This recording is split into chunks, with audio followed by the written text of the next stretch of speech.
and I'm going to read us in so that Lissa will know where we're starting. Hi, Lissa, it's Jana. I'm here with Diane. Am I saying your last name right? Moshier? Moshier, just Moshier. Okay, so I'm here with Diana Moshier, and we're going to get started on talking about her amazing story of hope. So I'm going to just read her in 3, 2, 1. Hello and welcome to Oh My Health, There Is Hope. I'm your host, Jenna Short, and today I'm here with Diana Moshier. I am so excited to have Diana with us. Diana was born in Southern California. She is a successful survivor of child abuse, and along the way learned how to find the little wins and create big victories. Diana is a realtor in Orange County, California, and a health and wellness advocate. She found her strength through fitness and continues to heal her body through health and wellness.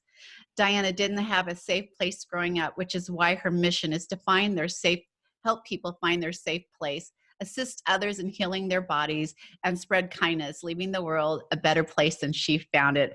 By the way, I love that quote. I used to use it all the time. Do you know that the Cub Scouts or Boy Scouts, that's what they say when they go camping? We leave this place better than we found it, so they're not allowed to leave litter. And I love that I quote. love that. I did not know that. Oh, They that's fantastic. Well, thank you so much for being with us today, Diana. Oh, thank you for having me. I'm super excited. I know that you wanted to, I actually begged this incredible woman to come on the show because I know she has a really powerful story of hope, and I'm a huge fan of hers. So do you mind sharing that story of hope with all of us today? Of course I wouldn't mind. So like, I always say, on the surface, a lot of times when I to people kind of look at me like, oh, well, she looks confident, she has her stuff together, and you know what, and I feel like I do. I mean, I have a great marriage, I have a beautiful family, and I have grandchildren, and I mean, I really feel like I have everything that I ever wanted. But it hasn't always been that way. And I was mistreated as a child, pretty severely. And so I think what I learned to do is I learned to be resilient. I learned to be strategic. And this is from age 5 to age 15. So I have 3 really main stories that I always like to tell during those ages. And I don't know if if you want me to tell those now, but I can kind of I'll do the middle story, if that's cool, because it really shows the strategy that I don't even know where I found it, to be honest with you. I think hope is probably where I got it, to be honest with you. So here I am, 7 years old. I'm being mistreated by my father. And I know that he unfortunately had a problem with alcohol. And when he would go out and he would come back home, I knew in that moment he would be coming for me. So I developed a strategy by using my stuffed animals. So my grandparents used to go to Circus a lot. And when they went, they would buy me these big stuffed animals. And I had a really big giraffe and I had a really big lion. So if you can imagine, as you walk into my bedroom, you would open up this one door to my room, but there's a little closet door right here, and you'd open that closet door. So if this door was a little open, it would hit this door would swing open. Well, I would have a sparkless water bottle. And I don't know if you can imagine, they used to be glass. I think they're coming back now to glass, but they used to be glass. And so that would hit the sparkless water bottle. So he would be, just kind of making all this noise. I have to always be pretending I'm asleep. Well, then he would walk into my stuffed animal lion and trip. And he would trip into my stuffed animal giraffe, and he would trip and he would fall. By that moment, I could give myself permission to wake up. And I would be like, hey, Dad, what's up? And he wouldn't bother me. If he knew I was awake, sitting up, he wouldn't bother me. That right there, I learned, was a win. I used strategy, I was creative, and I foiled the crime, if you will, for that moment. Now, obviously, it didn't happen every day.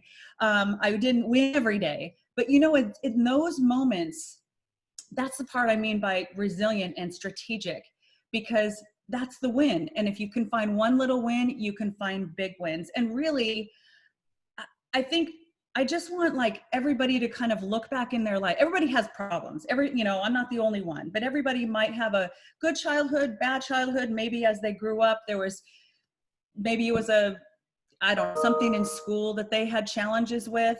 But if they could just look back on all these times that really made them feel less than, and find a win in that, and find the hope in that, that's kind of really where we kind of carry our wins through, because you kind of go back and you change history. You basically rewrite those memories because you recognize the little wins. And believe it or not, when you recognize the little wins back in the day and you're like, wait a minute, I can take, it changes it in here. And now you don't believe the bad stuff. You know, you can really kind of look back and go, wait a minute, he told me I was worth nothing. Seems to me, I'm pretty darn creative. Seems to me, I was pretty strategic and courageous. And those are kind of the wins. And some of the other ways I do this, kind of tricking my brain, is basically to say, Diana, watch the funny things. So I do 4 Fs, by the way. It's like family. If I'm ever, you know, in a really bummed out moment, I reach out to family. Friends, that's the second F. Fitness, like you mentioned earlier, fitness is a really big one for me. And then funny. Whether my kids were ill with an actual bronchitis illness, whatever, we watched the funny things. Anything on TV that was funny, any movie that was funny. And you know as well as I do that laughter is super powerful, and it really is healing, and it heals the body. So that's one of the things I always go to too, is those 4 Fs. And so, I mean, my message of hope is really taking those painful memories and rewriting them and giving yourself that hope and giving yourself that, that boost, I guess, for change. I love your story. And I think it is so true. I have a son who is now in his 30s, 6'5", so much bigger than me. But when he was younger and he would get in trouble and I would get mad, he would just start laughing. And I would start laughing. And so he always deflected getting in trouble by laughing about it. And then I would start laughing. It's very hard to discipline your child when you're like trying not to crack up. And so he learned a long time that humor will take him a long way. So it's so true. It's true. What do you do now? Because I know that you're a realtor, but I also know that you are huge in health and wellness, and you're talking about overall health, mental health, physical health, you know, what we're putting in our bodies, how we're treating our bodies, and how you can live not only a great life, but a thriving life because of that. Right. So I have, and because of everything that I've gone through, I have anxiety from time to time. I'm self-employed since I was 25 years old. So, you know, with that up and down, I was in the construction industry and for 20 years and realtor for the last 13 years. And honestly, the ups and downs of being self-employed, it's a real thing. So you have anxiety, whether it's financial or whatever. So I really learned to put the best stuff in my body. And so when I was searching for something to help me with my anxiety, I was reading a bunch of things about CBD and how CBD helps. But you know what? I ordered some. I ordered some online for pain, actually, and it did nothing. So I was like, okay, well, this doesn't work. So I was like, forget it. This doesn't work. Fast forward, when my son was diagnosed last year with narcolepsy cataplexy, that really kind of put me back in looking for something that was, you know, holistic. That was because Big Pharma wanted to throw pills at him. That was horrific. It was GHB, actually. It's called Xyrem. And they wanted to throw that at him, and that wasn't going to happen. So I looked at another company. And so I started looking through you know, different companies for CBD. And one of them I found really talked up about how absorption is important.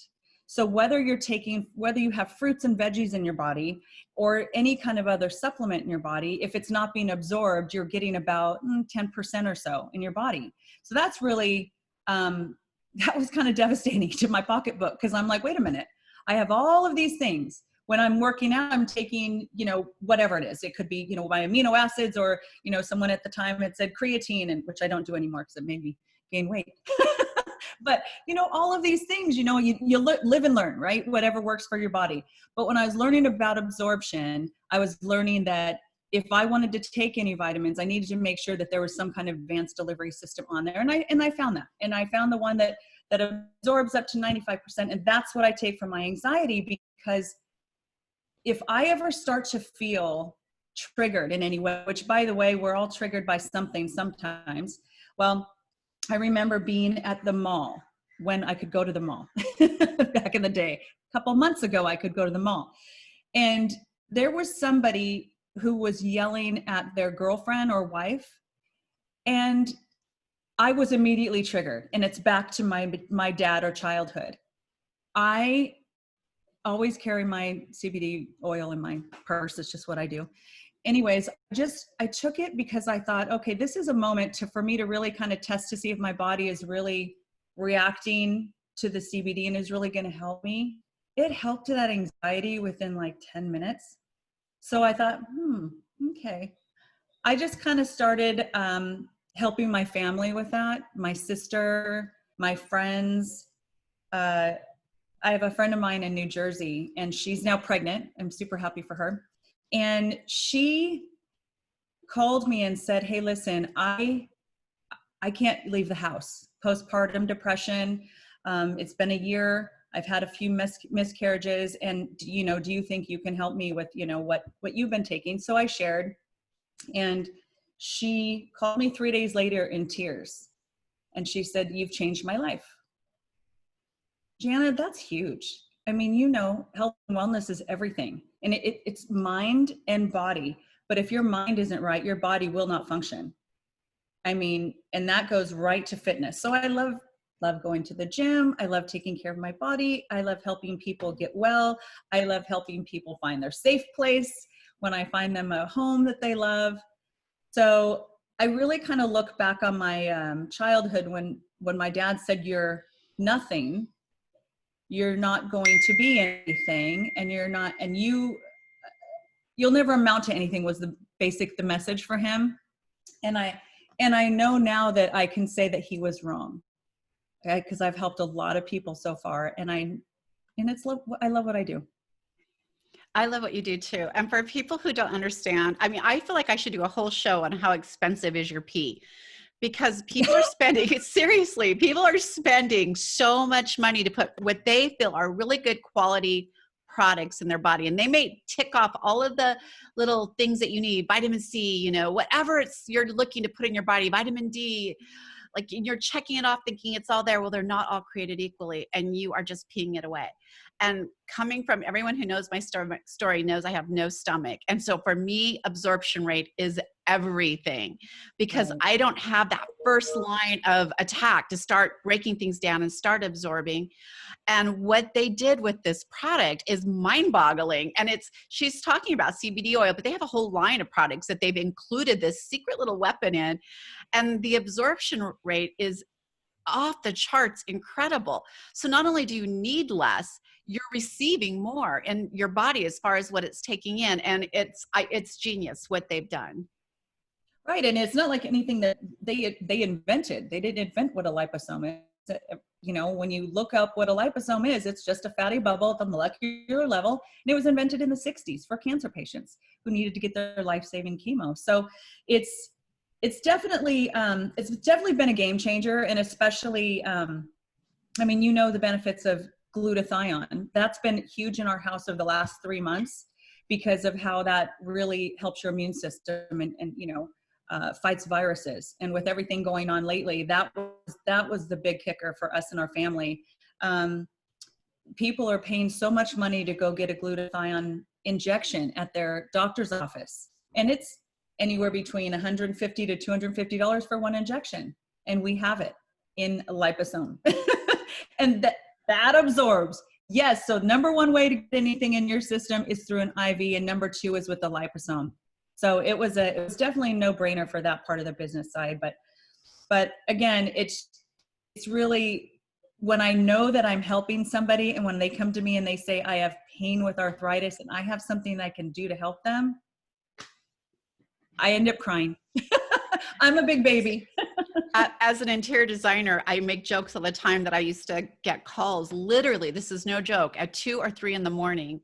And it was over the paint color. And it wasn't even like, I've changed my mind from going from blue to going to red. It was, I really feel like this shade could be maybe 2 shades more green and another dash more yellow.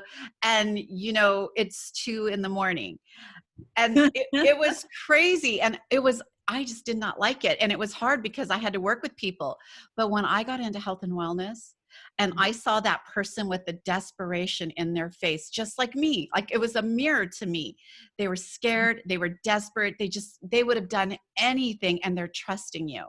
And then you see their lives change, and you get that call in 2 a.m. and they're sobbing and saying, I cannot believe what you've done for me. My life is so much better. That is what inspires me now, not the shades of blue in your house. No, exactly. I'm telling you that, and you know, there's time difference, obviously, East Coast. So when I got that call, and this was only, you know, a couple months ago when I got that call, it was late at night, and it was, Diana, thank you so much. You've changed my life. And then her husband reached out to me on LinkedIn and said, I can't believe the difference. My mom's seen the difference. So it just really, and it's the same thing with real estate for me too. I feel this exact same way with real estate. I had a client just this weekend. They drove out here from Arizona because their dream and their first time home buyers was to buy in California. I have a lot of people leaving California, moving to Arizona, but they wanted to come here, and they've been so excited and so incredibly nervous. We just opened escrow today on their home. Like literally from the weekend until now, I fought hard to get their offer accepted under asking like they wanted, which is very rare right now because everything's going over asking in this market.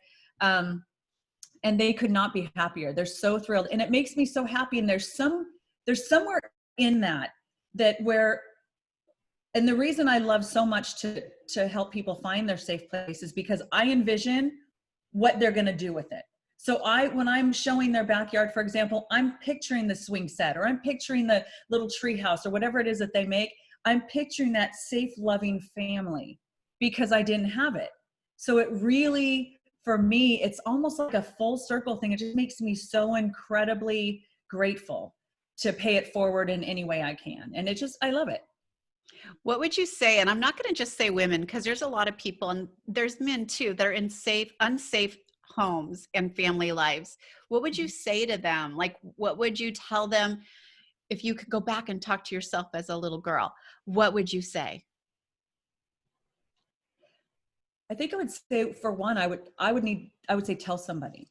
Yeah. So that, you know, it's a really big thing right now to say, tell somebody. I cannot tell you how I was screaming for somebody to notice, and nobody noticed as I was a little girl. I was drinking at 12 years old. I figured that I could find a mayonnaise, you know, those little mini mayonnaise. We used to go camping all the time. So the little mini mustard, ketchup, and mayonnaise, right? Well, the mayonnaise jar was like this big. I was 12 years old and I was putting vodka in that. I was taking it to school. I was pouring orange juice in there, and I was drinking that at school on lunch. My next period class was, it was a math class, algebra. And I would go into algebra, 12-year-old, I was drunk. There's no other way to say it. I feel like that's what it was. Definitely buzzed in some way. I would come in my hair was about the same length as it is now, and I would put a ponytail like a unicorn on the front of my head. And it's funny now, but think about it. This little girl is coming to your class every single day and she's drinking. Like, how do you not say, honey, is there something wrong at home? Nobody said a word to me. I would be late a lot to school. I would miss classes, you know, all of these things. So what I would say is tell somebody. And because we have come a long way in that where people are more, they're noticing, they are kind of going out of their way to help other people. And so, you know, if you see something, say something is the big thing right now. That's what I would say first. If there's something, please find somebody that you can confide in. With the whole stay-at-home order, there's a lot of abuse going on right now, and there's a lot of both domestic violence and both child, and it's really hard to get out and find somebody to talk to. But if it's at all possible to do, I really think that they need to find someone to confide in, see if you can make a plan. I mean, this is going to sound, I don't know how this will sound. This is definitely how I would have done it. Find somebody you can confide in, have them help you build a plan for you to be able to get out of your situation. It's so incredibly important. I feel like I took care of my sister, and I also took care of my mom in those 10 years. I definitely, one of the last stories I have where my dad, had ever put his hands on me, I had come home from school, and this is how I knew I was getting strong. This is how I knew fitness was going to be my thing, because I was a freshman in high school. So this was the year I was about a sophomore. I was working out every day after school. Legs were that's my meal ticket, man. I love leg workouts. Anything strong on my legs. And I know, because it's like the base of everything that you are and you do, your legs need to be strong, period. So I came home, my dad was yelling at my sister, and as I opened the door, he's reaching over the couch and he's choking her, literally choking her. So I reached up, sorry, I'm just blowing everything on the floor. And I grabbed him underneath his neck, and I used leverage, and I threw him on the ground. Now, I'm not that strong at 15 years old, but it was enough that I got him off balance and I threw him on the ground. The point was, what I did was I stopped whatever he was doing in that moment. But that was another win for me in my head, because I'm like, I'm stronger. I just stood up. He never put his hand on my sister again after that, in a bad way. Never put his hand on myself ever again. He's certainly verbally abusive after that. That I don't care. That doesn't hurt me physically. He never physically harmed us again, but I won in that moment. And so if you can just figure out a way where you can get in touch with somebody that will help you, that's what I would say to do. Because I did reach out to a couple people when I was older, at about 15. I was still trying to, I just got my first job at 15 with a work permit, and I thought I can support the family at $6.75 an hour. Got this. Well, that of course doesn't happen, but I was able to talk to some people that were smarter than me, and they just kept walking me through. So when I was 17, I moved out of the house, and it was early to move out at 17, but I was able to do it and support myself when I did it. So it was just important at that moment. And so that's what I would say for other people, if they can do, just find somebody that will help them, I guess, make plans. I think that, again, is a strategy, just like you putting the giraffe and the lion in the doorway. It's a strategy, but here's what I think is so important for anyone who's listening that is in a situation like that. We recently lost someone who committed suicide, and it wasn't because of abuse, but it was because she was in pain and couldn't reach out and tell anyone. And so you really need to tell someone. And for those of you who might be in that situation, I think it's really important that you understand that you are enough, and that you are absolutely deserving to be loved exactly the way you are. And sometimes when it's our family, our loved ones that are the ones that are hurting us, that's even like a whole nother wound, because they're the people we trust the most. Like, we're living with them. We should feel the safest with them. And sometimes it's really hard to speak out against them. Because we want to protect them. We don't want them to get in trouble. But the thing is, it's not so much trouble as maybe it is help, and putting you in a safe place and maybe getting them the correct help. Because I honestly don't think people do it on purpose. I think there's something wrong, and they don't know how to deal with all those feelings inside, and they need to be redirected in a way to be fixed, just like you need to be redirected. Even though you are enough, you are absolutely deserving of love, just exactly the way that you are. Don't feel like you have to change, be quiet, stay away, do this, do that, and then they would love me more. I've heard men tell me, oh, I got into sports because my dad loved when I played sports, the only time we got along. And so they hated sports. I mean, if you love it, great, but they're like, no, I hated it. But they did it because that was their connection to someone that loved them. But you are enough exactly the way you are. And if you can't tell a family member, you can reach out to us. We'll put a number in the notes where you can reach out. Sometimes it's easier to tell a stranger. Sometimes it's a lot easier because you don't feel like there's going to be judgment. Right. They'll respect your wishes. So if you say, I'm not ready to leave, but I know I need to go, there's a plan. You'll have a support group, right? So reach out to someone today. There's always hope, and you are absolutely deserving of that unconditional love. That's so beautiful. I love that you said that. That's exactly how I feel. You are enough.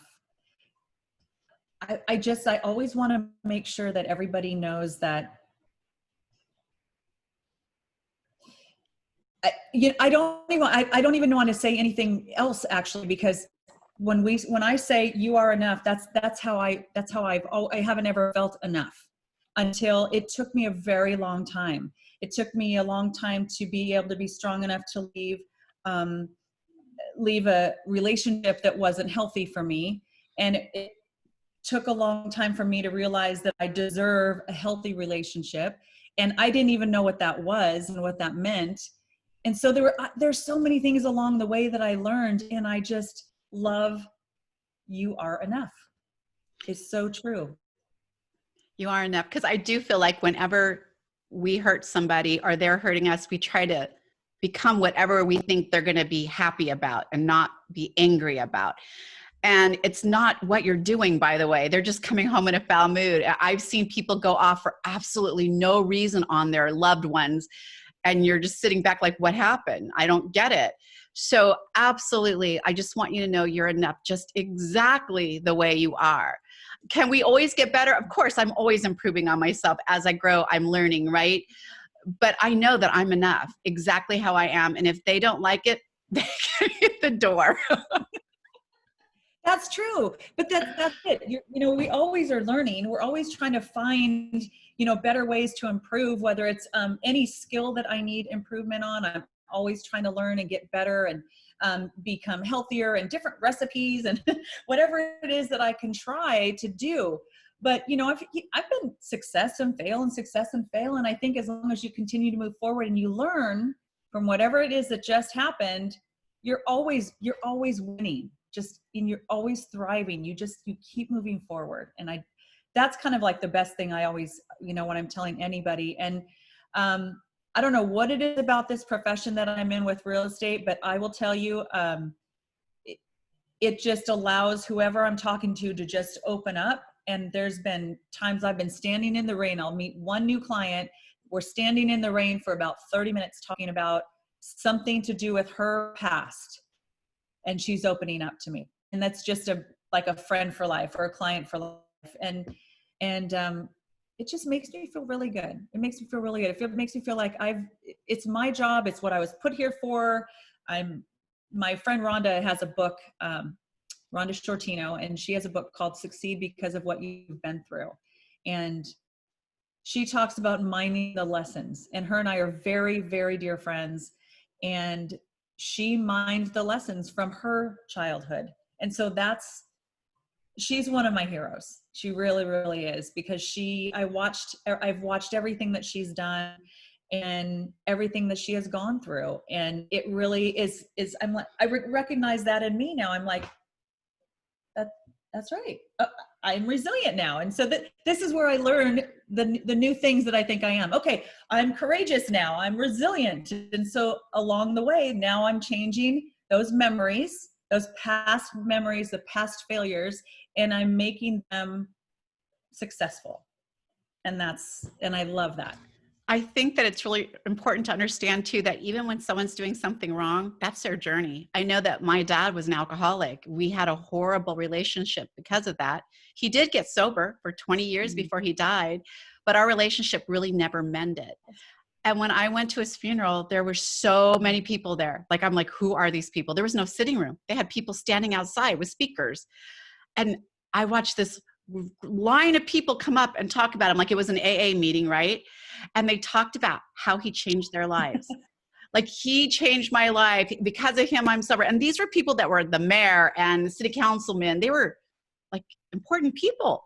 And it occurred to me right then, I was able to like not be angry at my dad anymore.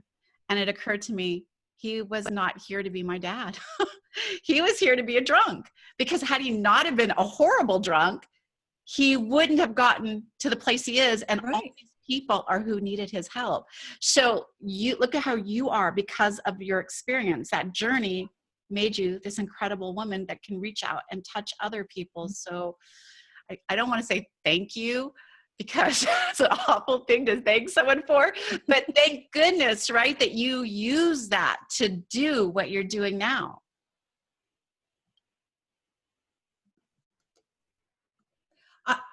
I don't mind you saying thank you. I think it's a really good thing. I'm pretty happy about it, because, you know, you said that about your dad. It reminded me that, so my dad was a firefighter paramedic. So in my town, he was the best thing since sliced bread. Everybody thought so. I mean, all of my classmates in high school, you know, you think, you know, when he was working, he would go to parties and he would help save somebody who was having alcohol poisoning. He would save somebody who just got in a car accident. That could be their brother. Oh my gosh, Diana, your dad is the best. He is so awesome. He saved my sister from dying. She almost died, you know, all of these things. So in one sense, I had mad respect for him for that. He was brilliant at his job. So it was really, you know, I put that face on, okay, you know, that smile face, but, you know, obviously behind closed doors, nobody really knows the truth of what's going on. But I will say that I had mad respect for his skill. He passed away when he was 52. So unfortunately from a heart attack. He didn't take care of himself. Drank way too much. But he did do a lot of good. He did leave a lot of good at his job. He did. So I can't ever fault him for that. So it's just the other part. He was ill, you know, like we said, and I recognized in my healing, I recognized he had illness. He had been abused when he was a child. You know, so many times people who have been abused abuse unless they solve it, figure it out, and, you know, not do that. Like me, you figure it out, you don't do it. This isn't cool. This isn't a good thing. Oh, sorry, doggy. But yeah, so that made me really think when you said that about your father, because I was like, yep, my father was a firefighter, very well respected man in the community. So well, my dad definitely was not meant to be a dad. And so I'm okay with that, because had he been my dad, all of those people would not have had the resources of him helping them. So I know that he was just doing what he was supposed to do. Well, thank you so much for sharing that very powerful story. And for people who want to get a hold of Diana, you can reach, well, can you tell them where to connect with you?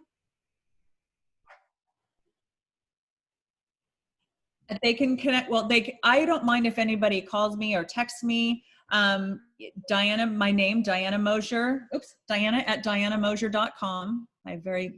My dogs are starving right now. I apologize. My phone number is also 949-429-9616. And I have a website, dianamoshier.com. Any of those ways you can get a hold of me. Well, definitely get a hold of her. And I would definitely poke her a little bit about that amazing product she has, because it's pretty phenomenal. And you're going to save a lot of money because it's going to work.